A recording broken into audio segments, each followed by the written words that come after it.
Mars ahead and to the left, once more.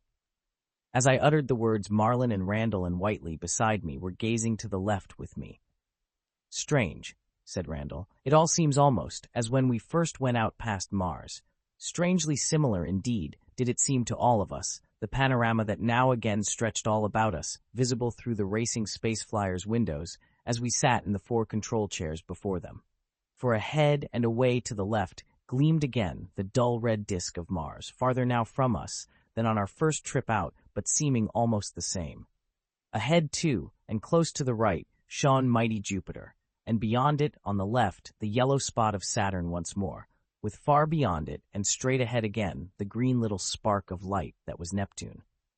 Behind, too, the bluish light spot of Earth and the lessened fire disk of the Sun were as before, and as before the blazing stars that jeweled all the deep black firmament about us.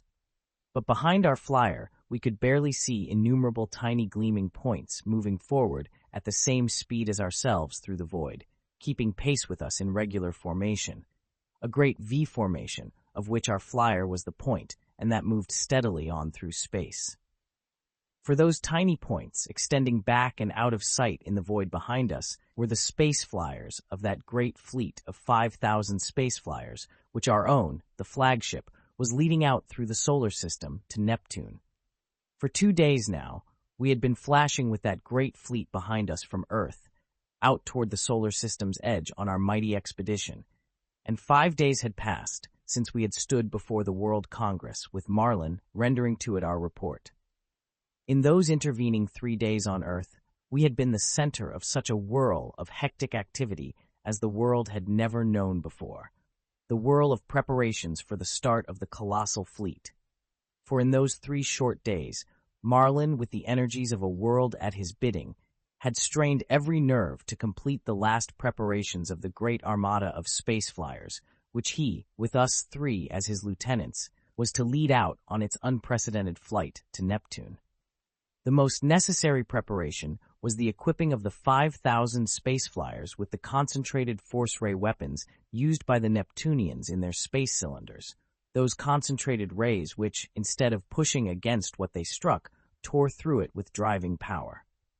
Fortunately, the production of these concentrated rays required only the addition of special smaller ray openings beside the regular ray openings in the sides of the space flyers, but even so, it strained the capacities of the world's workers to install in each of the space flyers those smaller openings in the short time available.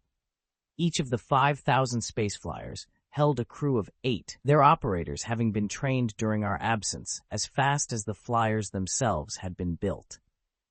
We 4 in our own space flyer, the flagship of the great fleet, had 4 additional crew members now, 4 mechanic operators who worked in shifts and tended ceaselessly the operation of the flyer's various mechanisms, the great generators, and the other mechanical equipment, thus leaving Marlin and Randall and Whiteley and myself free to devote all our attention to the command of the great fleet itself, though one of us retained the controls of the flyer itself. Another preparation that had been made during our absence had been to equip each flyer with spacewalkers for its crew, and to equip each with efficient radiophone apparatus. This, while the heaviside layer around Earth would prevent it functioning from Earth to space or from space to Earth, would allow free communication from space flyer to space flyer while in space itself, and thus would allow Marlin and us to control with spoken orders all the great fleet we led. Thus, the last preparations had been completed, and 3 days after our arrival at Earth, the great fleet of space flyers had taken its departure, the 5,000 faceted polyhedron-like flyers rising as one from the flat roofs of New York's countless gigantic buildings. Once more we had started at night, and it seemed that all of the peoples of Earth had assembled in and around New York that night to speed us farewell. The vast crowds that had watched our single space flyer start out on its first trip weeks before were as nothing to those vaster crowds that had watched the great fleet leave, since all on Earth knew now what word we had brought back from Neptune, and knew that in 20 more days, unless this fleet was successful in its tremendous task, unless it could win through the Neptunian opposition and halt the giant sunray, that all on Earth would perish in flaming death. Thus surely there could have been no tenser moment in Earth's history than that, when, with the world president and the massed members of the World Congress watching again around us, our flagship had risen from the roof of the great World Government building into the night, flashing up and outward once more toward Sagittarius, toward unseen Neptune. And behind us, almost instantly, there had flashed up in regular timing and formation our 5,000 following flyers, racing out and after us with colossal speed like ourselves and flying in that hollow triangle or V formation behind us. That formation had been adopted so that the rays of the flyers of the fleet, driven back toward Earth to push them on, would not strike against other flyers behind them, as would have been the case had our fleet moved out in a compact mass. And now for 48 hours our 5,000 space flyers had been hurtling outward, with our own flagship still at the apex of their formation.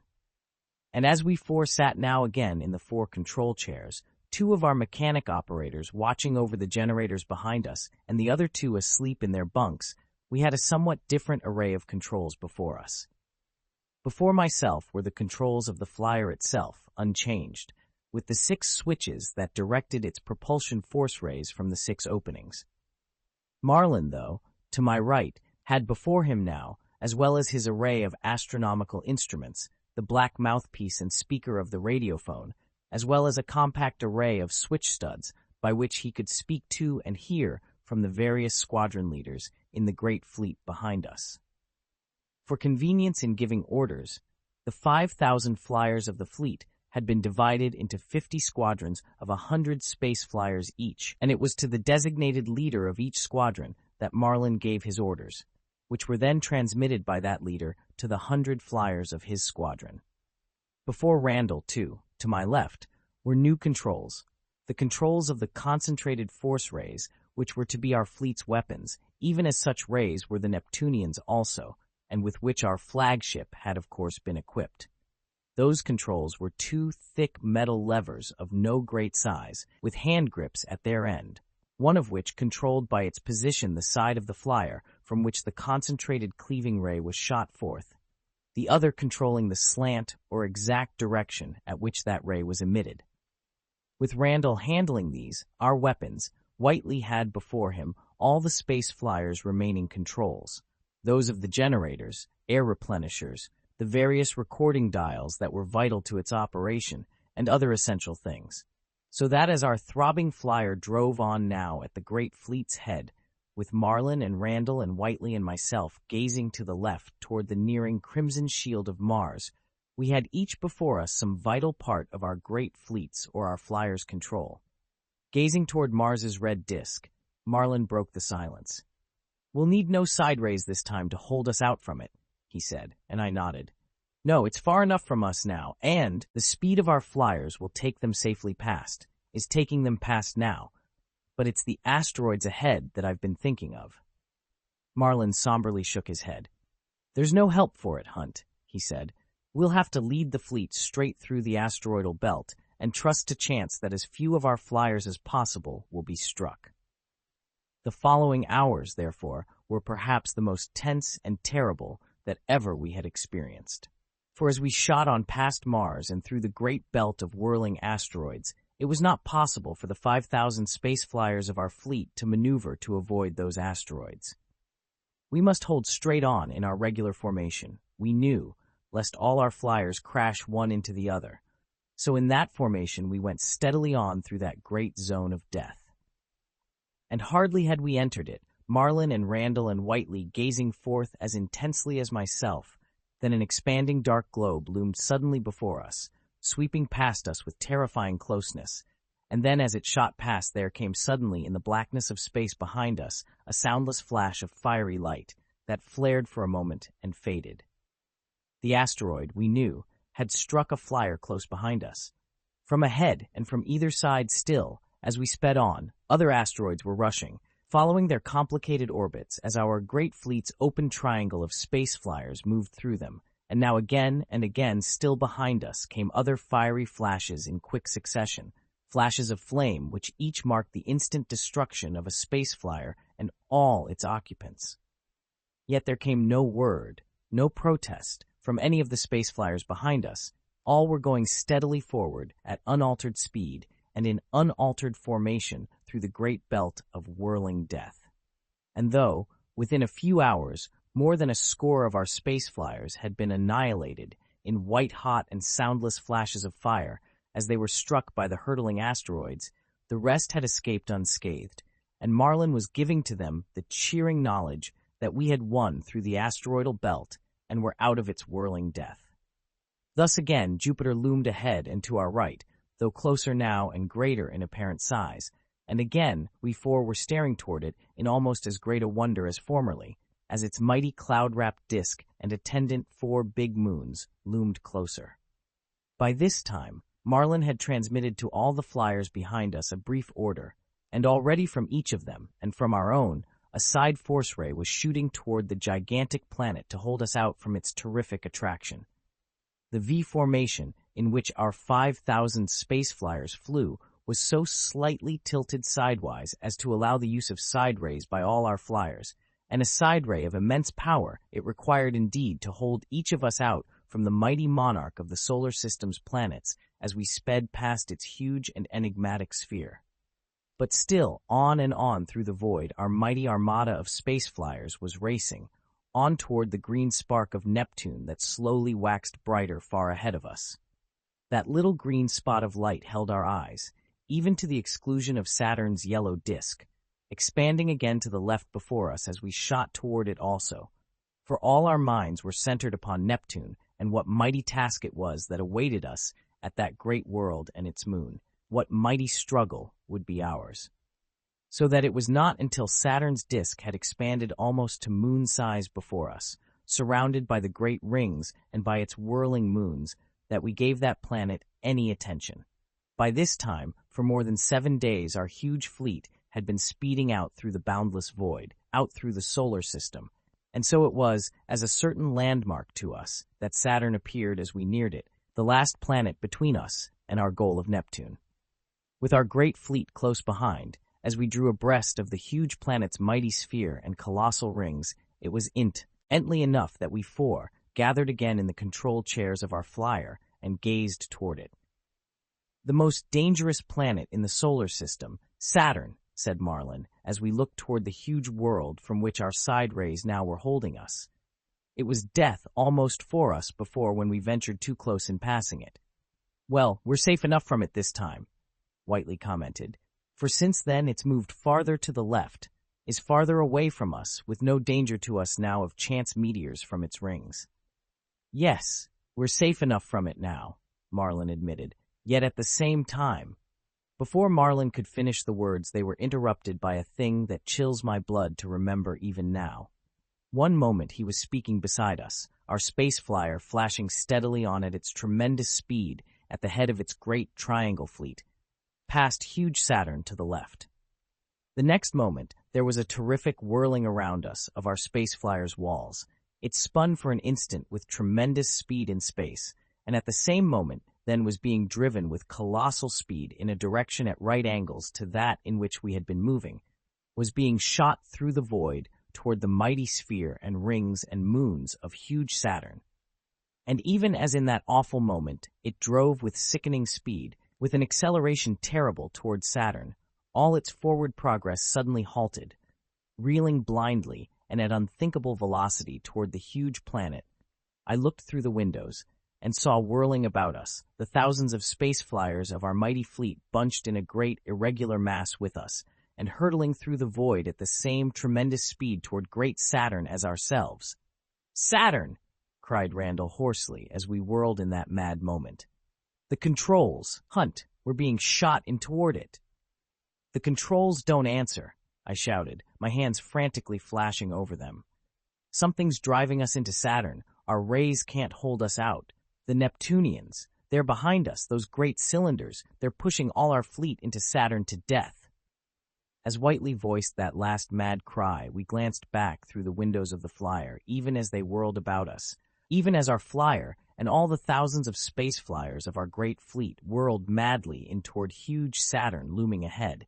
and we saw that even as he had cried out, there behind us, hanging motionless in space and only visible to us for a moment, hung a great mass of cylinder flyers.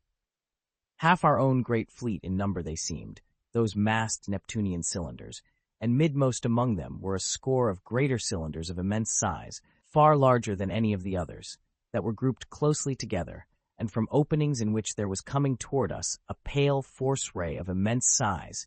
visible only as it issued from those greater cylinders.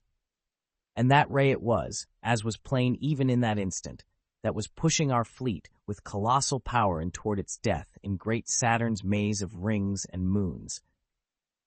The Neptunians had come out with those great ray generators, those greater cylinders, and with a portion of their thousands of cylinder flyers, and had waited for us in space to the right of Saturn, knowing well that our own escape meant a great attack upon them, an effort to halt their great doom ray. They had awaited us there, and when we had come between them and Saturn, never suspecting their presence, they had loosed upon us this forceful ray that was now driving us swiftly into death. "An ambush," I cried. "An ambush in space. The Neptunians are pushing us into Saturn. Our fleet can't live for minutes then. Try to bring our flyer out of it, up out of their ray's push. Hunt!" Marlin shouted to me, and for a moment I worked frenziedly at the controls before me, but the rays I shot forward to push against Saturn, to hold us back or push us to either side, were powerless against the vast pushing ray from behind. Larger and larger great ringed Saturn loomed ahead as our disorganized fleet shot on at awful speed toward it, pushed by the vast ray, and but minutes remained before we would have crashed to death in all our flyers against the mighty planet and its whirling rings and moons. The end of our fleet and the end of Earth's hope crashed to annihilation by the Neptunian ambush that had been laid for us here in space. The thought maddened me, and with a sudden desperate inspiration, I ceased to direct our flyers' rays ahead against Saturn, in vain attempt to halt our reeling flash forward, but instead suddenly shot a ray back against the mass of Neptunian cylinders no longer visible in space far behind. As that powerful propelling ray struck their cylinder's mass, our reeling flyer leaped forward with even greater speed toward Saturn, and as it shot forward thus faster than even the huge ray from behind alone could push it, it was slightly freed from that vast ray's pressure, and I could edge it upward a little from that great ray's path. Up, up, while Marlin and Whiteley and Randall watched with white faces beside me, while our space flyers and all the fleets around and behind us came on at terrible velocity toward mighty Saturn that now filled the firmament before us. Up, up. And as I saw that we were winning gradually up from the great ray's path, I shouted to Marlin, heard him with his radiophone apparatus quickly order all the fleet's flyers to follow my example in an effort to win up from the great ray's pressure. Only the flyers uppermost in that ray's path, though, like our own, could hope to get clear in this way. But as we swept on, gradually our own flyer, and perhaps 400 or 500 others out of our great mass of 5,000, won thus upward, until at last we burst up out of the vast ray's path and were out of its pushing pressure. "Back to the Neptunian cylinders," Marlin shouted into the mouthpiece before him. "Unless we can destroy the greater cylinders, whose ray is pushing the rest of our fleet into Saturn, we're lost. And back now, our flyer, and the 500 others that were clear of the ray like it, were rushing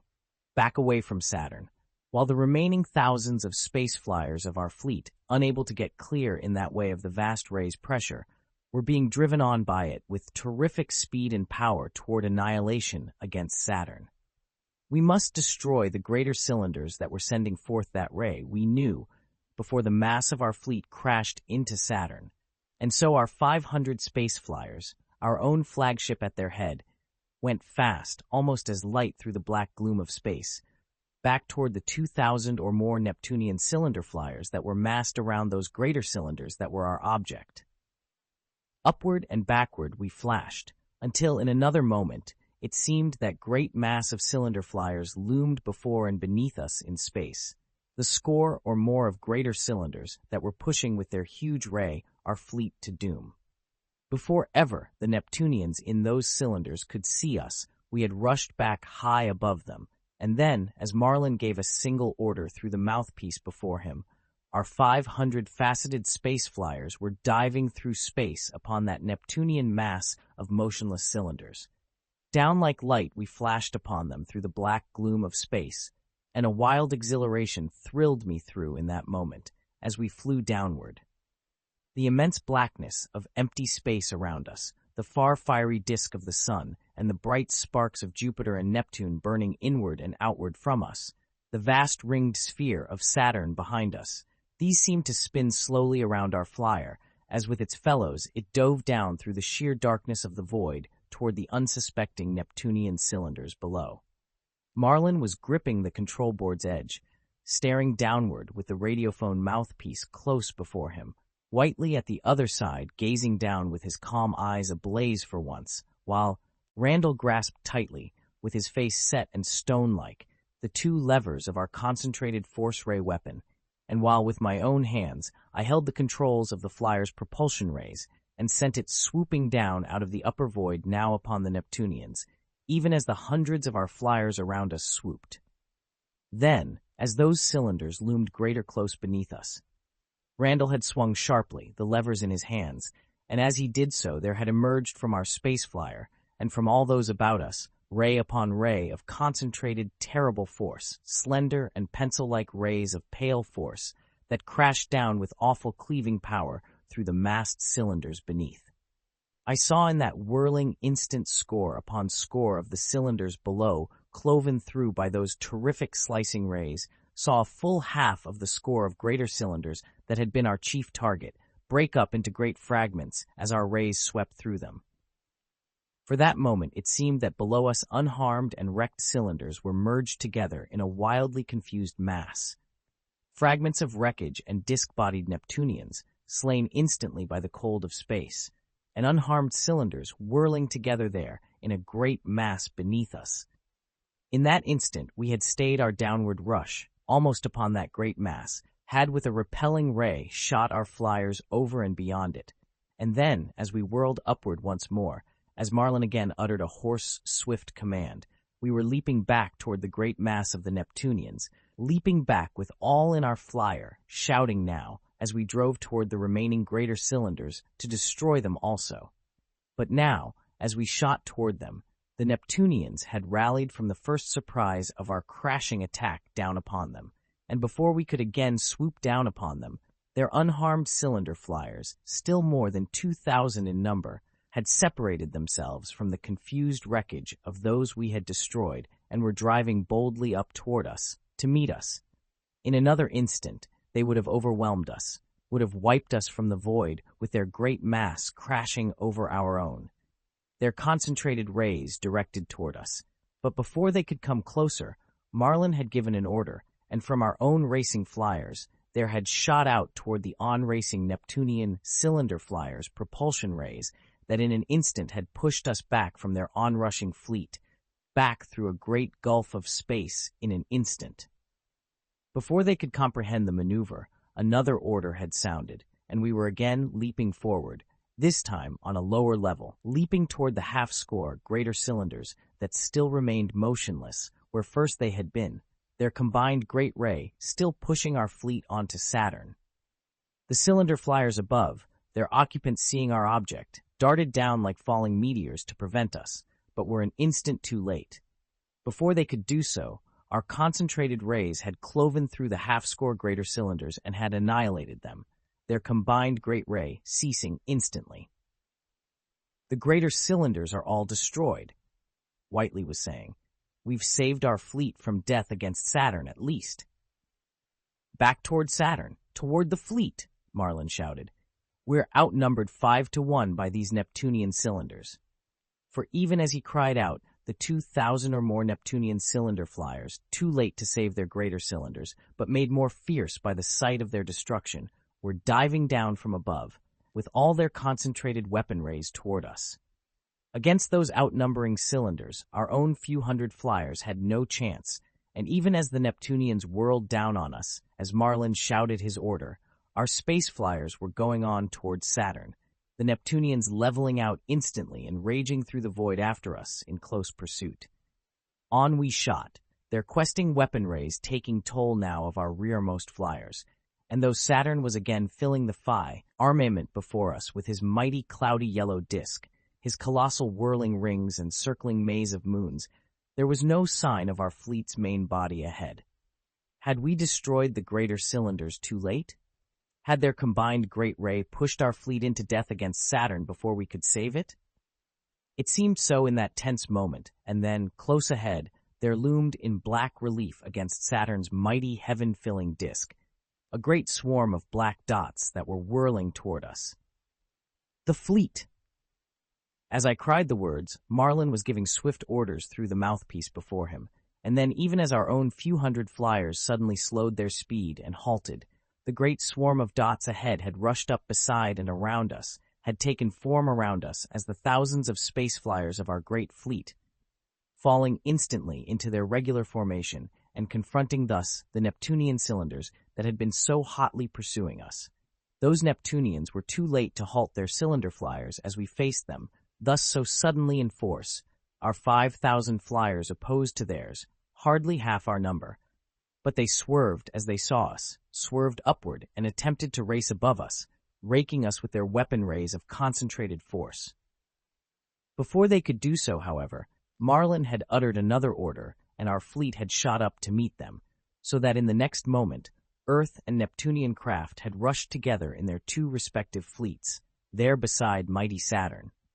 As the two great fleets neared each other, there crossed and flashed from one to the other innumerable slender rays of concentrated force, and space flyer and cylinder flyer were being clove through and annihilated by those slicing rays as they neared one another. Almost it seemed that we must crash straight into the oncoming Neptunian cylinders, the whole firmament for the moment ahead of us being full of their onrushing mass. I saw openings in those oncoming cylinders from which gleamed light, looked inside, and there, as one sees things in a dream, were the many disc-bodied Neptunians calmly manipulating the controls as their great mass of cylinders shot toward our greater mass of space flyers. Cylinders and space flyers were being annihilated in that moment by scores by the slender rays that drove across the closing gap between the fleets. And then, just as we seemed on the point of crashing dead into their oncoming cylinders, they had shot their propulsion rays sidewise, had swerved aside, and were rushing with our own great fleet, which had instantly swerved with them, through the void. Side by side for the moment, the Neptunian and Earth fleets flew, countless weapon rays stabbing across the gap between them, as at dizzying speed they shot through the void, and I kept our space flyer at our fleet's head, as Marlin gave his orders to the flyers behind us, Whiteley swiftly opening and closing the controls of our generators to keep constant the flyer's power and speed. Randall was sending our own slender and deadly rays, shooting toward the opposite Neptunian cylinders like bolts of straight and half-seen lightning. For but instants it could have been that the two great fleets, our own of space flyers and the smaller Neptunian one, whirled through the void. But eternities, it seemed to me, so tense and timeless, was that whirl of awful action. Soon I became aware of a mighty yellow disk that filled the firmament from top to bottom before us, toward which our racing, struggling fleets were flashing, and then I saw Whiteley bending across me and shouting to Marlin through the wild whirl of this terrific battle. "We're heading with the Neptunian fleet into Saturn," he was shouting. "What this battle will mean in those rings and moons." "We'll keep straight with them," Marlin cried. "They are trying to escape from us in Saturn's rings and moons and get back to Neptune to rejoin the main Neptunian body." So that now, as fleet and fleet rushed forward, I held our own flyer at our own fleet's head, racing forward with the vast whirling system of Saturn's rings and moons stretching dangerously before us. Full before us was looming greater each instant the spinning dark globe of Titan, Saturn's largest moon, and now, as our two fleets rushed side by side toward it at terrific speed, stabbing still at each other from space flyer to cylinder with the concentrated weapon rays, it seemed that inevitably in the next moment we must crash against the big moon. Seeing this, though, Marlin shouted a swift order into the mouthpiece before him, and instantly in answer to it, our great fleet's mass bore sidewise against the racing mass of the Neptunian cylinders. For an instant, it seemed that the two fleets were merging into each other, space flyer crashing into cylinder and slender rays coming thick, and then the smaller Neptunian fleet had given way beneath the pressure of ours, had veered sidewise so that in the following moment the two fleets were rushing past Titan's whirling sphere. And now we were inside Titan's orbit, and as we whirled farther in just across the path of another and smaller whirling moon, I saw that Saturn's colossal rings lay edge-on close before our racing masses of craft, gigantic spinning rings of mighty meteor masses, countless great meteor swarms whirling there about the vast yellow planet, whose sphere now was stupendous in the heavens before us. In another few moments, Neptunian cylinders and space flyers of Earth would have rushed alike into those thundering swarms of meteors, in which no craft could live for a moment. Already chance meteors were whirling through space about us as we shot on, cylinder or space flyer here and there, in the two racing, grappling fleets vanishing in white-hot flashes of heat and fire as a meteor struck them. But other and more cylinders and space flyers were vanishing in wreckage beneath the cleaving rays from either fleet, and both were racing on so intent upon our terrific struggle as to notice hardly at all the vast whirling rings before us. I heard Whiteley utter a hoarse cry to Marlin as we flashed forward, heard Marlin swiftly utter an order in the mouthpiece before him, and then our fleet and the Neptunian cylinders at almost the same instant had shot diagonally upward, and instead of crashing into the great ring's edge, were slanting swiftly up over them. And now, as Neptunians and Earth flyers drove together up over Saturn's colossal rings, the intensity of the struggle seemed to deepen to a fierceness as yet unknown. For the moment, it was sheer blind battle, without need of reason or command, sheer awful combat there in space above Saturn's whirling rings, with beside us the vast cloud-screened yellow sphere of Saturn itself, looming gigantic, and with outside the great rings its whirling maze of moons. Cylinders and space flyers grappled in that moment with mindless fury, and with a swiftness and skill of which I had not dreamed myself capable, I whirled our space flyer this way and that, amid the swarming, boiling ruck of the giant battle, amid the grappling hordes of space flyers and cylinders that filled the air before us, their cleaving concentrated rays slicing this way and that, in swift circles of death about us. I heard Whiteley laughing a little from excitement beside me as the battle reached this terrific pitch, saw Randall sending our own weapon rays this way and that with lightning swiftness, Marlin gazing out tensely into that hell of battle that filled space about us. Struggling there above Saturn's colossal rings, ever and again Neptunian cylinder or space flyer of Earth shot too low and was caught by the whirling meteor swarms of those giant rings, annihilated instantly by them. Hundreds of cylinders and space flyers had gone to death already, but so far the battle had been almost even, despite our greater force, and seeing this Marlin cried quickly into the order mouthpiece before him. Instantly our whirling space flyers shot back suddenly from the wild ruck of the battle, formed instantly into a long double column of flyers with our own flyer at the head, and then before the surprised Neptunians could reform their own spread-out and disorganized mass, our compact column had leaped forward and had crashed through their formless mass with a great shock,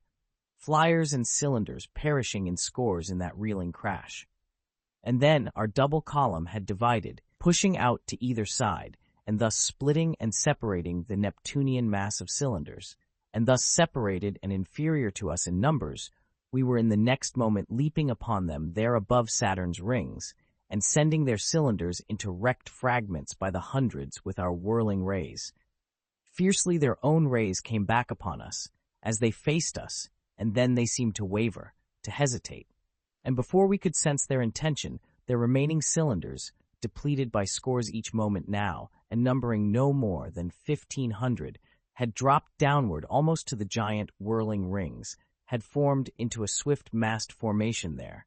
and then with all the power of their propulsion rays were speeding away from Saturn, out through the void toward the calm green distant spot of light that was Neptune. "They're fleeing!" I cried, as our own space flyer whirled around in that moment. "We've beaten these at least. They're fleeing back to Neptune." Regular formation, all squadrons, Marlin was shouting into the mouthpiece before him. "Full speed out from Saturn, after the Neptunians." And as our space flyers, still over 4,000 in number, despite the losses of that wild combat, massed swiftly together in their V formation, and then were hurtling out from Saturn through the Gulf after the fleeing cylinders, I was crying to him over the sudden waxing throb of our generators. "There's far more Neptunian cylinders than these that waited for us at Saturn here. The rest must be waiting at Neptune itself." He nodded, grim-faced. "The main Neptune fleet is probably waiting there for us, and must outnumber us by almost 2 to 1. But if we can overtake these 1,500 cylinders before us, we'll keep them, at least, from rejoining their main fleet." Now Saturn and its rings and moons was dwindling swiftly behind us as our great fleet shot forward again from it, out toward Neptune's steady, pale green little light spot, and after the hundreds of cylinders fleeing before us toward it.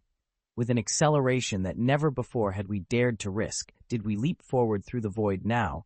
and so awful was the pressure of that acceleration upon us, that even with our shock-absorbing apparatus we were crushed almost into unconsciousness by it. Steadily, though, with the last of my consciousness and strength, I held the space flyer's speed and course onward, while close behind us there shot after us with the same terrific acceleration the flyers of our own fleet. We knew, though, that the Neptunians were fleeing toward their great world at a speed and acceleration as great as ours, for we were not gaining upon them. Their massed hundreds of cylinders, indeed, were not visible to us in the great void ahead, except by means of our telescope, but with it we could keep them in view and could check their progress and ours out through the great gulf toward the solar system's edge. Out, for hour upon hour, we throbbed through the void after those fleeing Neptunian cylinders, out once again toward great Neptune and toward the last mighty battle that was to be ours there. For well we knew that the 2,000 and more Neptunian cylinders that had waited for us there at Saturn, that had laid that great ambush in space for us there, and then had battled us so fiercely over Saturn, were but a portion of the Neptunian main fleet of cylinders, sent out to delay, and if possible, to destroy us. That great main body of their cylinders, we knew, must number almost double as many craft as our own, and undoubtedly was aware of our coming, and was waiting for us at Neptune, or near it. And it was the great main body of the Neptunian cylinders that we must overcome, I knew, before ever we could hope to get to Triton and halt there the giant force ray that was turning the sun on toward the doom of the solar system. And well we knew, too, that in the interval the Neptunians had had time to build many more cylinders, to make their great fleet even greater, and that whatever mighty weapons they had devised in that time, we now must face.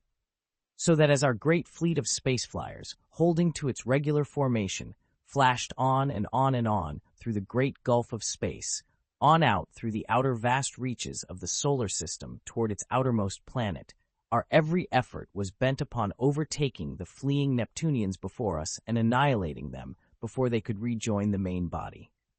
At the same colossal speed as ourselves, they were fleeing from before us, on toward Neptune's tiny green disk far ahead, and though we held steady in our pursuit after them, we could not lessen the gap between us. Hour passed into hour and day into changeless day, thus as we throbbed on in that tremendous pursuit, hours and days that we could not measure, all things seeming timeless now as our great fleet flashed on in this terrific pursuit. At maximum speed, at millions of miles an hour, the Neptunians and ourselves were hurtling on, yet they kept out of reach ahead of us, as Neptune grew larger ahead. And now that mighty pursuit of ours had become so strange and unreal and dreamlike that it was as men in a dream that we watched and slept and watched in our space flyers as Earth's brave fleet shot on through the last reaches of the solar system toward its edge. Timeless indeed seemed the day on day, the hour on hour, of that daring pursuit of our fleeing enemies out from Saturn toward great Neptune. But now we knew that that pursuit had begun to draw to an end, since Neptune's disk was steadily enlarging before us, and we had begun slowly to draw closer to the fleeing cylinders.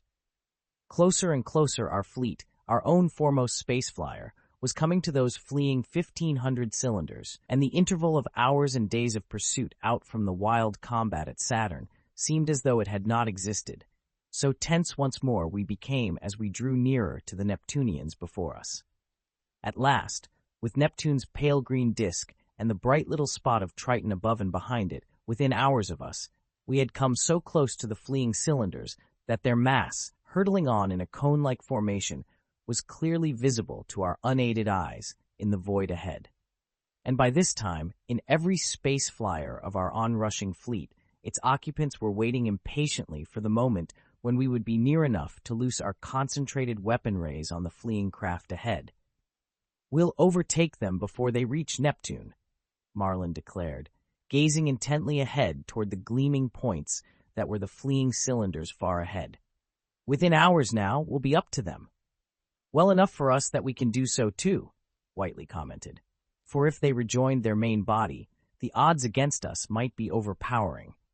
And now, as pursuers and pursued rushed nearer and nearer toward mighty Neptune's great pale green sphere, they were also nearing each other, our own leaping 4,000 space flyers drawing closer and closer toward those fleeing 1,500 cylinders, though they were a great distance from us.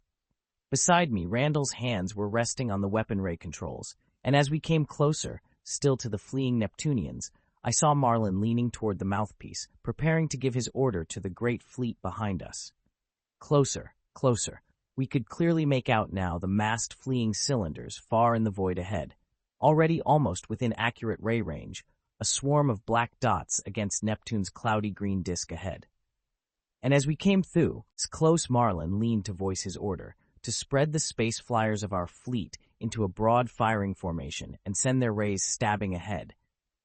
But that order was never uttered, for at that moment Whiteley uttered a sharp cry, and we saw that the racing mass of cylinders ahead was suddenly slowing. With unprecedented quickness, its speed was decreasing before us, and in moments more we would have crashed into those slowing cylinders, had not Marlin's voice snapped a quick order that slowed instantly all the flyers of our fleet likewise. Fearful of some trick, slowing thus, we gazed intently ahead in that moment, and then all of us had cried out together, as we saw, beyond that swarm of black dots that were the slowing 1,500 Neptunian cylinders before us, other black dots that showed against great Neptune's disk also, which loomed great now in the heavens ahead. Other black dots, an immense swarm of them, that we knew were other cylinders, an immense fleet of them, rushing out from Neptune toward the 1,500 before us and toward ourselves. And then, as in moments more, the 1,500 cylinders before us slowed and stopped in space, even as we had slowed, we saw sweeping from behind them, from great Neptune, those other cylinders, forming with them, there in space, a colossal semicircular mass of fully 8,000 Neptunian cylinders in all, that faced our own 4,000 or more space flyers there in the void. It was the giant assembled Neptunian fleet, gathered here outside their world to face our own fleet, in that great struggle in which Earth and Neptune were to come now at last to death grips for the life or death of the solar system.